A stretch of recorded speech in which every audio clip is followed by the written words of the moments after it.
Oh, geez, you got it all figured out. All right, third time's a charm. All right, third time's a charm. Liam, welcome to the show, man.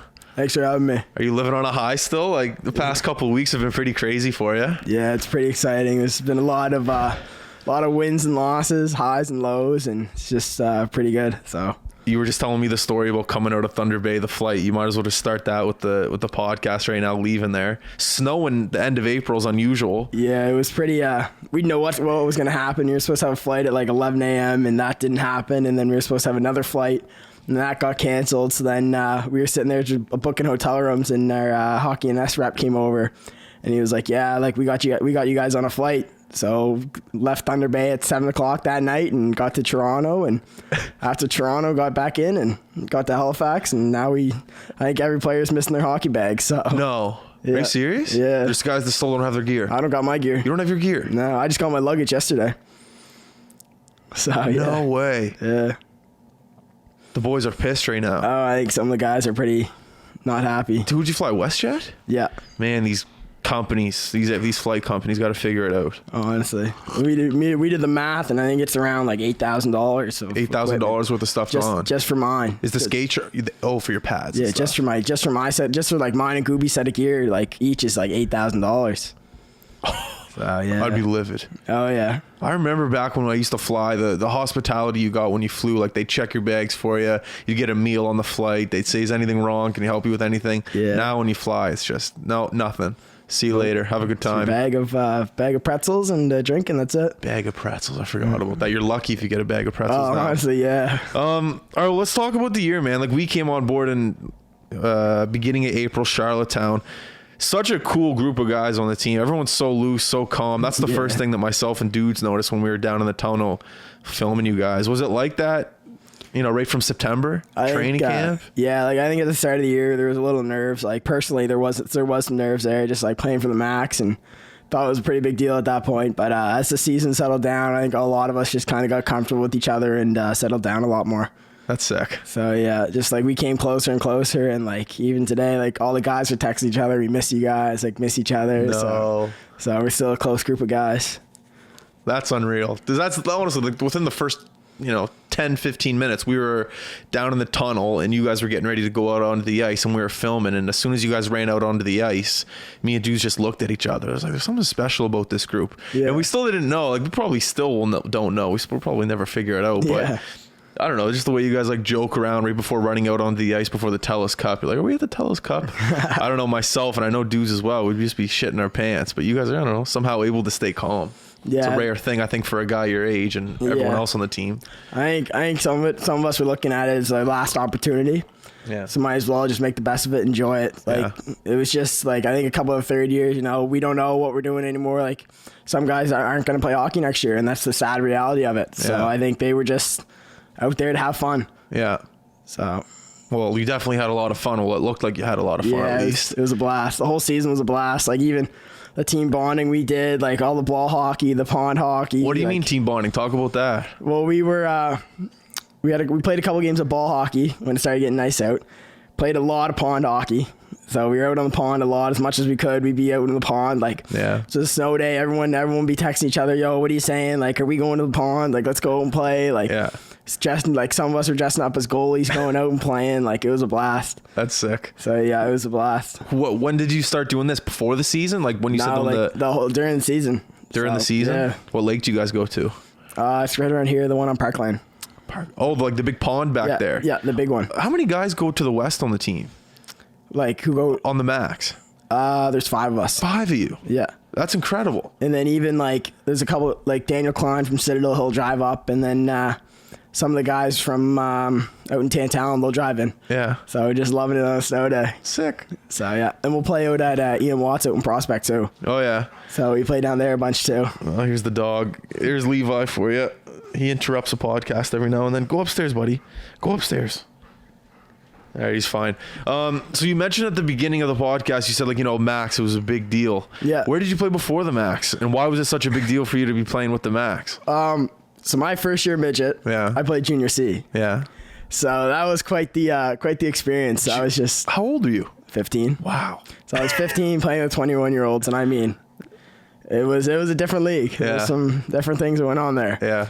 And then came from there, went and played Valley Major Midget last year. Yeah. So that was like I said, like with our bond this year, I think everyone's close together. So last year, like, it was great. Valley gave me a bunch. Like, I was loving Valley. Same with Andre. Andre was great to me down there. So, but I think it's just the travel. So there was 4 of us who drive down every Tuesday, Thursday, and then play there on the weekends. You got like a billet or you stay at a hotel? No, we drive down every game, every practice. You just drive down? Yeah, so I'd get out of school, have to drive there, to practice, and drive home. So we wouldn't have much time to go hang out, and like I couldn't drive at that time, so like it wasn't like we could drive down and play pond hockey for the day down there or whatever. Yeah. So, but I think that's the big thing with us this year is everyone's close. Yeah. Well, you don't have to drive either. Yeah. For the whole time. Yeah, it's like the farthest we've gone is 15 minutes to play ball hockey out in Tantalon. It's funny, the theme of guys that come on to this podcast that have won championships, the theme of In the Room is we were just so close as a group.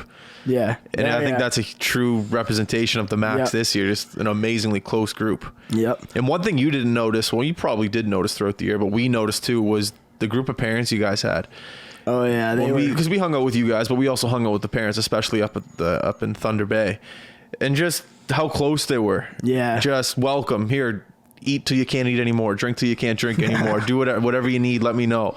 And we thought that was a big representation of you guys, was definitely your parents. Did you notice that at all throughout the year? Yeah, I've noticed that a bit, like just seeing some of the parents like driving around, some of the boys and the parents coming up to me afterwards like, oh, thank you for driving my kid, thank you, like always appreciating everything, like just being nice to like everyone kind of. So I think there was the Gulls family was always close, and the ACL family was always close, and we kind of all just bonded together. Yeah. So we all just came together and welcomed everyone in. So that's sick. Yeah, it was great. It was great to have like the support of our parents. Like even up in Thunder Bay, like some of the parents up there, like they were louder than the home crowd. Yeah. So it was just nice. It was nice to like have their support right behind us. It's an unreal feeling.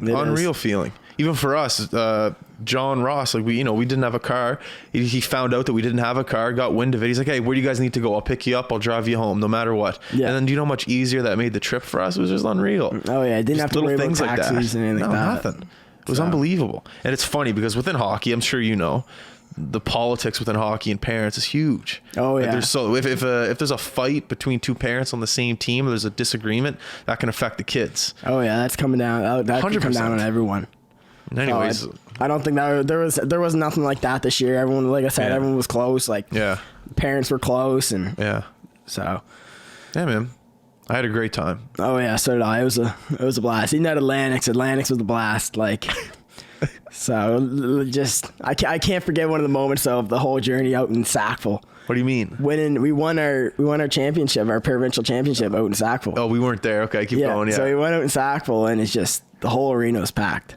It was just like skating out on the ice there. It was just like you just can't forget it how many people were actually there. And you look back at it like, wow, like that many people were there. Like in the Sackville arena, there was it's like behind the net there was that little front foyer.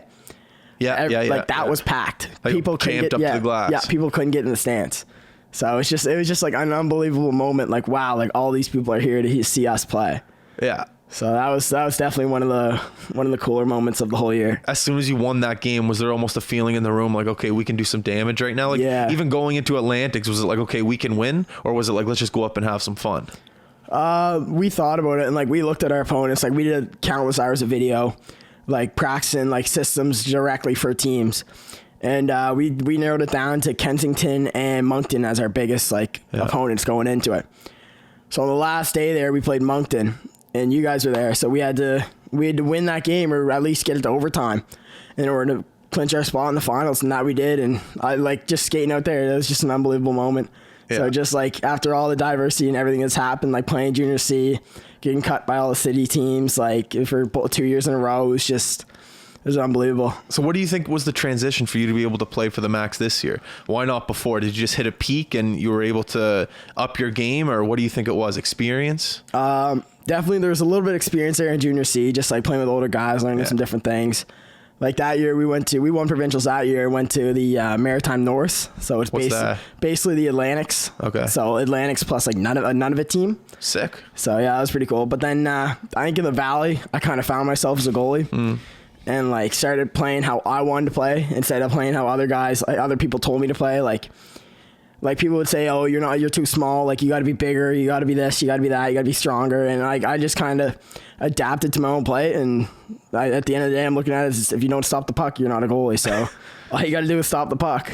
That's true. So. Do goalies, do the Max have a goalie coach? Yeah, Brad McCharles came out with us all year. How does that work between the relationship between a goalie and a goalie coach? Do you have to listen to everything he says, or is there things that he doesn't, like maybe like not necessarily? What was his name? Brad? Brad, yeah. Is there things that maybe he doesn't, you don't disagree with him? Yeah. Like how do you find your own style as a goalie is my question. I fucked that question up bad. How do you find your style as a goalie? No, I think Brad this year, he came to some of our games and watched and like analyzed some stuff, and so like I think it was a little bit of a mix of both. So he'd help develop us. Yeah. But like I'd still be there and still like make that ridiculous save that might not have been needed at the time, but it's still happened. Because like I remember times with Brad and Gooby out to practice on a Tuesday afternoon where I'll come across the net and make a crazy windmill save, but then Gooby comes across, makes the exact same save right in calm. So it's just how you are as a goalie and how are different things. So I think Brad really helped us out this year. Like the Saturday mornings, like we'd go out every Saturday morning, 7 to 8 a.m.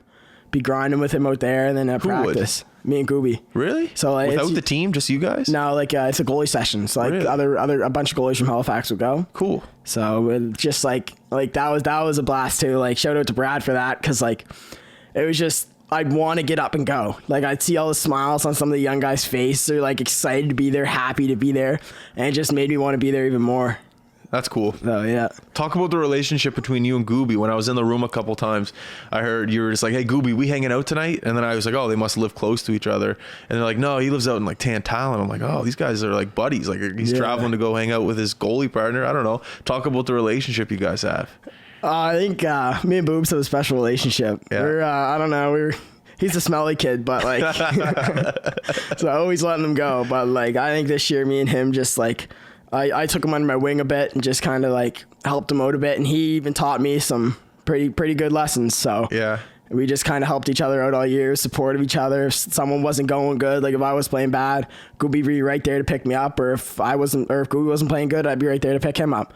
So we were always boosting each other, always showing confidence in each other, and I think it paid off in the long run. Because it's interesting. Whenever I think of a relationship between two goalies on a team, at least when I was younger, it was always a competition between the two. Yeah. Did you guys have that competition, or is it a healthy competition of wanting each other to do better? Yeah, I think it's it's a healthy competition, because we'd push each other to our max all year. All year, like. If we'd be there like battling with each other, like going on, and like if there was like a small area games, we'd be taking shots on each other, trying to trick each other, and it's just that bond that like made the year so much better. That's sick. So that's good. Because have you? I guess you don't have to answer this, but has there ever been a situation where you've had a shitty goalie partner maybe, and it made the experience not as good? Not really. There hasn't been anyone like completely awful, but like there's been times where goalies, like you can kind of see sometimes with goalies we're pretty devious with each other. Yeah. So like even at like start of year sometimes before they actually know each other, it's like you're looking at everyone as competition. Definitely. Like I remember going in one year to tryouts, and like I remember just thinking to myself, okay, there's no friends out here. Like if you want to make this team, you gotta have confidence in yourself, and you just gotta go. Because there's only 2 spots on a team rather than 20 spots for players. Exactly. So there's a lot more competition and a lot more like it's right there, but like you can taste it, but there's also someone who's right there with you. At the end of the day, goalies or coaches want the goalie to stop the puck. But is there anything else that coaches look for maybe in a goalie when they want to pick a team? Maybe like consistency, maybe, I don't know, put his blade up against the post and pushed off hard enough. I don't know what a goalie does. But is there anything like that coaches look for in a goalie? Oh, yeah, for sure. Like, I'm a very loud guy. I'm very vocal. Yes, so I think that's a good point. Yeah, I think that's helped me out along the way. So like always talking to my D, always telling them when they're good, when to move it and everything like that. And I mean, with Gooby this year, his puck handling is phenomenal. Really? Like he can handle a puck like no other goalie I've seen. Just confidence behind the net, relax, just goes out, makes a play, and there it is. Like cool. He's made, I don't know if he got any points this year, but he's made some crazy passes this year from his own goal line to the far blue line to spring a breakaway pass. Sick. So that's definitely one thing that he has that's really good for him. Yeah. So and then like probably consistency as well. Just like a solid slate going through the whole year instead of up and down, up and down, up and down. Yeah. And probably their mental game too, how they are as a person, like how, like if they're like like mentally there, like if not, like are they always worried? Are they always shaky? Like are they always worried about like the next puck coming at them or anything like that? So, but one of the things like with Brad told me this a couple years ago, and he said, be excited for the next shot. So if someone comes down and scores on you, great, they scored on you. Next shot. Be excited for that next shot coming towards you. Be excited for that next save. And I think that's stuck with me for a while, probably since 4 or 5 years now, ever since he told me that, just because that shot could change the game, or that goal before could have changed everything. Yeah. So I like that. Be excited for the next shot. I never would have thought of that as like a trick, but just look forward to it. Yeah. It just seemed like every time you went on the ice, you were pumped and looking forward just to getting out there. Yeah. You're a perfect example of a guy that was just pumped to be there. Just looked like you had no nerves at all. Yeah. You're just pumped. No, I was definitely this year. I was excited for it. So just like looking at last year, just like the travel and stuff, just like this year, like said it at the start of the season, we were thinking Tim was building a team. Yeah. And so it was just kind of like nice to see some of the guys like I played with, some new faces, like guys who beat me in a championship and provincial, major band and provincials, guys who beat me out. I came in the room looking at all of them like, oh geez, here we go. And then later on, it's like, wow, like these guys are my brothers. Like this is my family. It's a good feeling, isn't it? Yeah, I went through, because this was your third year midget. I went through the exact same feeling. Oh yeah, I was a late bloomer. Yeah, it's a great feeling. Like when it was all over, like on Friday there, we lost against Calgary, I think it was. Yeah. Like it wasn't like, man, like we lost, we're done. It was more emotions of like, shit, the season's over. Like this is it, we're done. Yeah. Like some of the guys won't be playing hockey ever again. So it was just like a sad moment everyone just took in. So everyone has to go through that feeling. Yeah. Even Wayne Gretzky. Oh yeah. It was a rough moment. Yeah. There was a lot of tears in that dressing room there on Friday. I know. I remember we were sitting out there with the parents, and all the parents were like, where are they? And me and dudes knew, we're like, no, it's going to be a minute. Yeah. It's going to be a minute. Yeah. We got to let the boys wait for a second here. Yeah. Yep. I was in quite the state after the game. Just like, as soon as that final buzzer went, I put my arm on the post and I was like, shit, like it is over. Like this is it. I'll be honest, I was a mess. I was bawling my eyes out. Guys were hugging me, like saying, good game, Ox. Like, we let you down. I was like, no, guys, like, it's like, this is one to remember. Like, it's going to last a lot while. That's one thing that it's hard to remember is where you are at the time when you're done. Like, you're at the Telus Cup. Yeah. You got to understand that. You're the top 6th best, or top 5th best team in the country. Exactly. Like, we finished 5th in the country. Like, come on. That's the thing. Like, it'd be nice to win a couple more games, but, like, at the end of the day, like, I wouldn't want a result to come out, like, with anyone else. Like, those guys were my brothers. You're going to play next year, eh? Yeah. You got some options. Yeah. Looking at Junior A, so we'll see what happens with that. Are you drafted? Nope. You'll get drafted this year for sure. So, it's my 3rd year, though, so we'll see. 3rd year midget this year? Yeah. Yeah. Same thing as me, man. I was in the exact same position as you, 3rd year midget. Obviously didn't go to the Telus Cup, but it'll be fun. After this podcast, you'll get drafted. No worries, man. Oh, yeah? It'll be fine. Oh, my God. High button getting me that exposure. You know how many scouts listen to this thing? Oh, yeah? No. But we talked to scouts on here, so I think you got all the the skill set that you need to get to junior A. Don't worry about it. We'll see what happens. We'll see what happens. I know I was at, I went to Carleton's camp last year. Oh, yeah? One of their camps up in Ottawa. How was that? That was pretty cool. That was really fast. Really? I think I was the only goalie there that was under 6 foot. So how did that feel? That was probably a little bit intimidating, knowing that many goalies are out there at that size. But like, I held my own. I went out and battled my balls off, and I held my own during the whole thing. So, I love it. Yeah. And most guys crumble. Yeah. So and then I came back. And I just went up to see what Shore Lumberjacks camp would be like too. Cool. So I went up there, and Tim signed me when I was up there. So I just kind of was I wouldn't say going through the motions, but just got like new blades for my skates. They're messing with my ankles a bit. So I wouldn't say it's my best hockey, but I also kind of want to go up, see what's going on there, and see if it was a future for me. So cool. But that's half the fun, man, figuring out where you're going to go next. I know it seems a little nerve-wracking right now, but you're going to land somewhere. It's going to be a great summer for you because there's going to be people recruiting you, and you're going to be able to pick and choose, I bet, to go somewhere. You'll probably get drafted and go there, but you'll have options. We'll see what happens. So. I want to talk about sorry to change the page, the dressing room at the Telus Cup and where it was. When I tweeted out a video of you guys walking through the curling club, people were like, where is that? What is that? So I don't know, maybe just explain where it was comparison to the rink and how you guys got there and stuff like that. Oh no, we had so there was mats out. So the first 2 days we started walking with skate guards to the rink.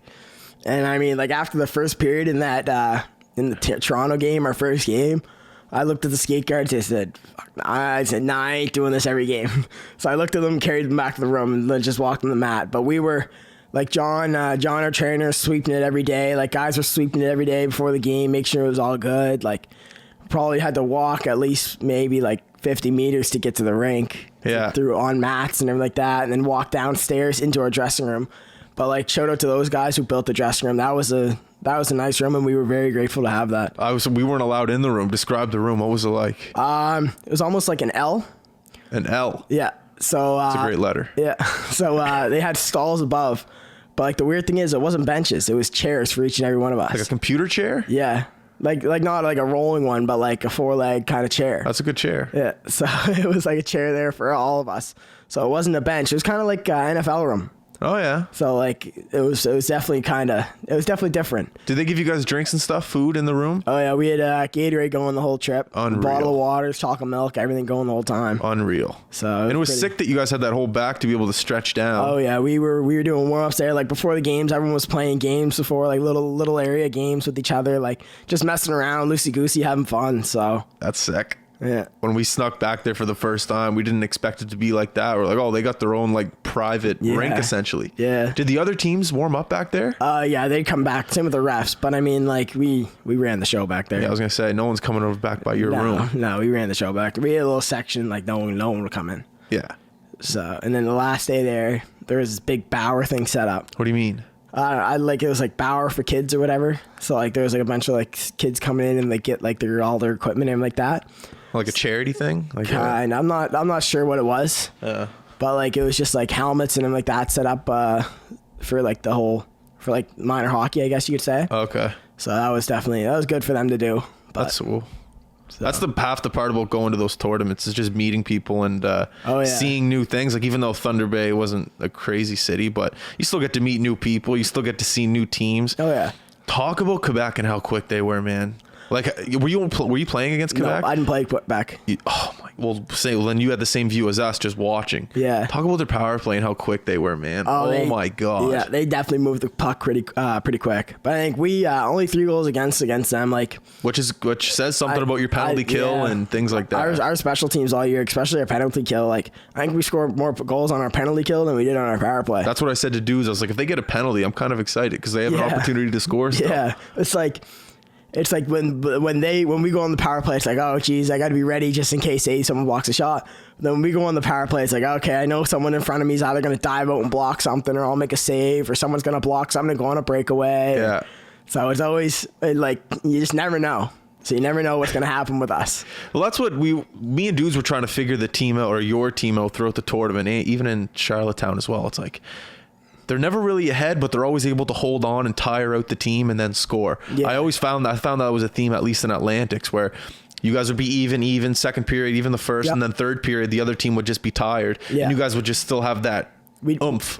Third period team. We've always been a third. Have you? All year we've been a third period team. We've taken games in the third. Like Tim always says, you can lose a game in the first, or he said you won't win a game in the first, but you can lose it. So what's the key to being a third period team, do you think? Honestly, I think we just kind of grinded. The first 2 periods, we just worked, and we'd work and contain, and then when our opportunity came, we'd take it. So we'd always say, going in between, if it was a 1-1 game, we'd 20 miles, 20 smiles, stuff like that. So what is it? What do you say, 20? 20 miles, 20 smiles. So a minute be a mile, just kind of fired up like that. Yeah. So it was definitely great just having just always ready. Like we were excited to play third periods. You were. Like we would be going in 1-1, like we'd be excited going in 1-1 because we knew we could take it to them in the third. And say we're down 2-1, like, all right, we need to step this up in the third. Like, let's go, boys. Like, let's get it together here. Yeah. But if we had a lead in the third, we're like, all right, like, let's just keep hammering it to them. But at what point of the year did you figure out that you guys were a third period team? Because usually it takes, over Christmas or maybe the first 20 games. At what point did you guys figure out what kind of team you were? I think probably after Christmas sometime.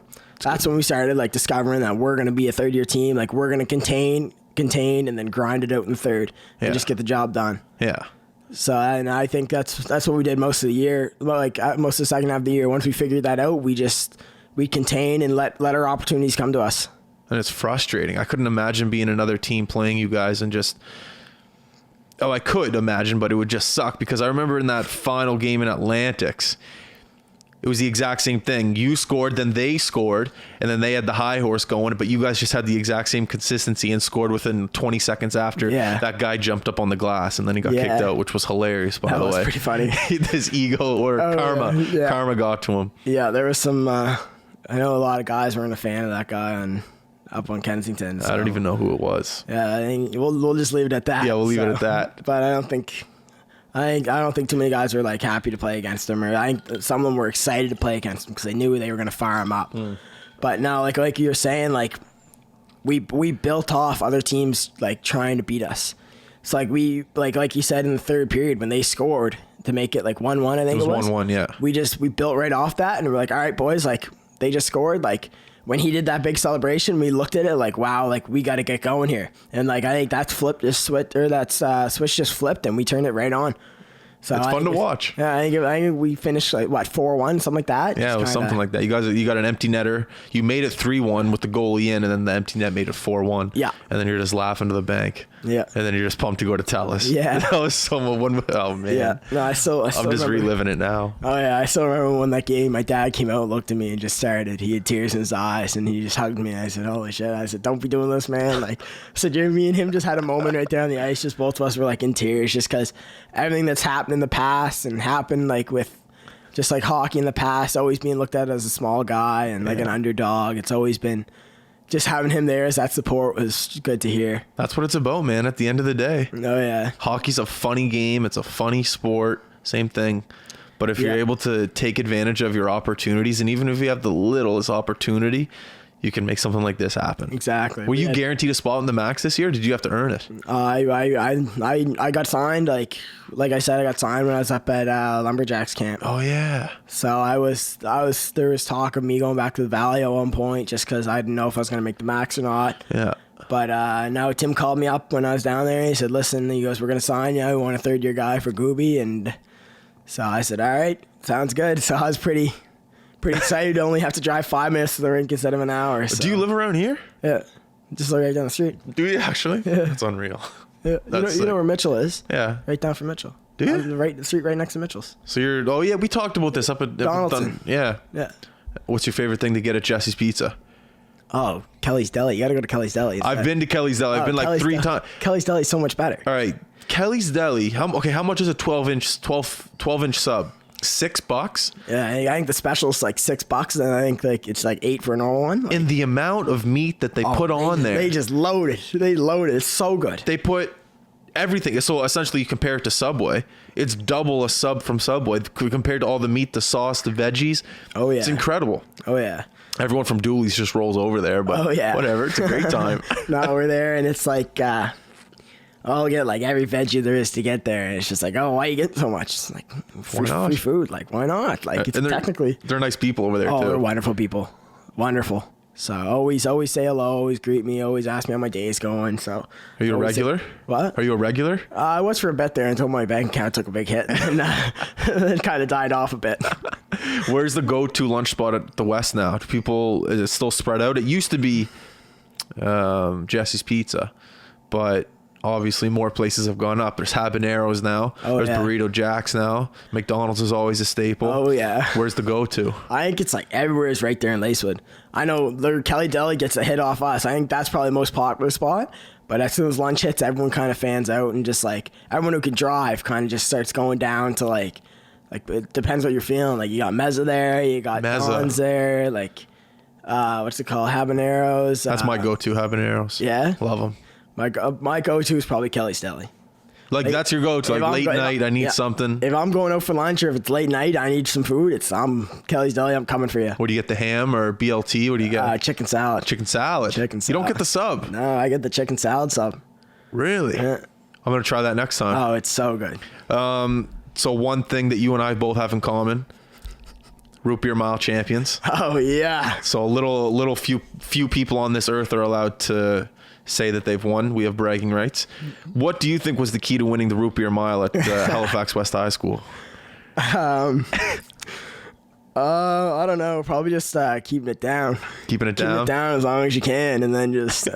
I remember running. I turned a point and just let it all go, and everyone who was watching, just everyone backed up about 5 feet, and. But Yeah. I'd be taking them. I'll have 3 in one hand and 1 in the other, just putting it back, just be running and walking, just putting them back all at the same time and just gone. Are you competing this year in it? Oh yeah, I'll do it again at the end of the year. You're the reigning champion right now. Oh, yeah. That's a big deal.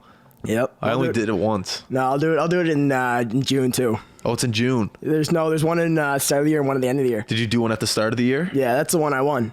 Oh, I thought you said in grade 11 you won. Okay. No, grade 12 won at first one at the start of the year. Jeez, there's a lot of pressure on you right now. Oh yeah, I got the mug at home and everything. I got the mug too, actually, still up here. Yeah, I still got it. So, what are the plans? What are the plans for the summer other than chugging root beer? Probably just working a bit, working and training. So probably just gonna be doing a bit of babysitting. Babysitting? Yeah. Gooby? No, not Gooby. No, I'm just for a family, friends, cousins. I'll be doing that, and then probably get a part-time job here and there. Right on. And then just continue to train, just in the gym, on the ice, just keep it going. If you're looking for an internship, the High Button's hiring. Oh yeah. We got a marketing department opening up, so if you want to come work, I can't pay you, but you can come work. It'll be a great time.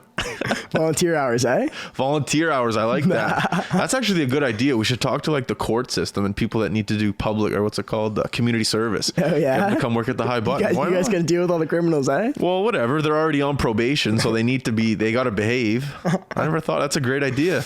So I might need volunteer hours here, so I'll let you boys know. Volunteer hours for what? For school?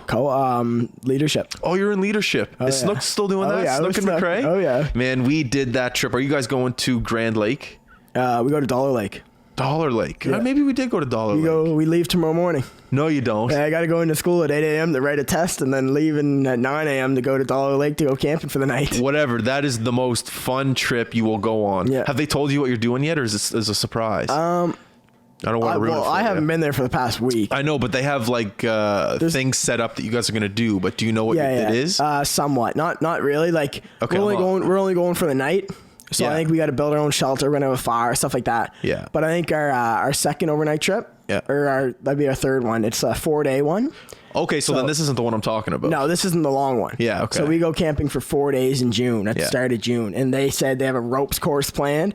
So I don't know what that is. So I think Snook would be mad if you spoiled that for me right now. Yeah. Well, yeah, I can't tell you. But it's essentially what he says, yeah. It's very difficult. Yeah. Challenging, same thing. But you'll have a great time. Are you guys taking the canoe? Yeah. Yeah. Yeah. It's definitely going to be a fun experience. Little tip.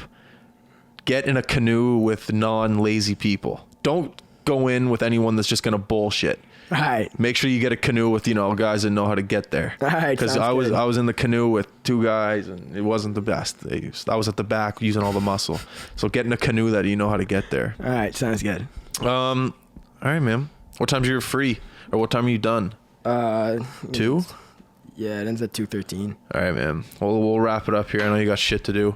All right. I appreciate you coming on, man. Congratulations on a great year. Thanks for having me. Thanks for the appreciation. Thanks for all the film and everything you guys did this year. And it's great having you guys along. Yeah, man. We'll be around. Sounds good. I'll let you know what prom is. Oh yeah, I gotta come film prom, don't I? Come to the root beer mile one. If you just shoot me a text, I'll run up really quick and I'll film. All right, sounds good. Same with prom too. We'll come film. All right, sounds good. All right, everyone listening, thank you very much for tuning in. Make sure to go to all of our social media outlets, like, subscribe, comment, Instagram, Facebook, YouTube, iTunes, SoundCloud, and I think I named all of them. All right, we're out. Peace. You guys got iTunes? Yeah, this is on iTunes. Really? Yeah, this is official stuff here. Jeez, I'm gonna. We're not messing around. Levi.